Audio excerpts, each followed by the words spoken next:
ایک علاقے میں ایک بابا جی کا انتقال ہو گیا۔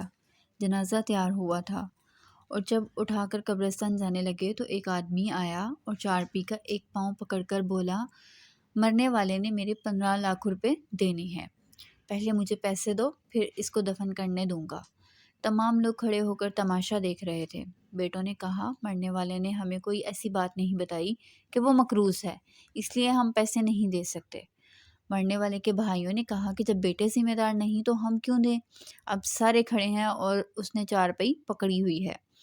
جب بات گھر کی عورتوں تک جا پہنچی تو مرنے والے کی اکلوتی بیٹی تھی، جس نے جب یہ بات سنی تو فوراً اپنا سارا زیور اتارا اور اپنی ساری نقد رقم جمع کر کے اس آدمی کے لیے بھجوا دی اور کہا، اللہ کے لیے یہ رقم اور زیور بیچ کر اس کی رقم رکھو اور میرے ابو کا جنازہ نہ روکو، میں مرنے سے پہلے سارا قرض ادا کر دوں گی، باقی رقم کا جلد بندوبست کر دوں گی۔ اور اب وہ شخص کھڑا ہوا اور سارے مجمع کو مخاطب کر کے بولا، اصل بات یہ ہے کہ میں نے مرنے والے سے 15 لاکھ روپے لینے نہیں ہیں بلکہ اس کے 15 لاکھ دینے ہیں، اور اس کے وارث کے بارے میں کچھ بھی نہیں جانتا تھا۔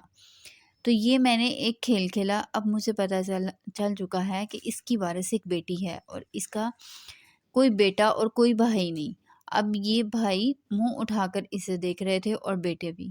محترم دوستوں، جن کی بیٹیاں ہیں وہ بہت خوش نصیب ہیں، لہٰذا بیٹی کی پیدائش پر خوش ہونا چاہیے۔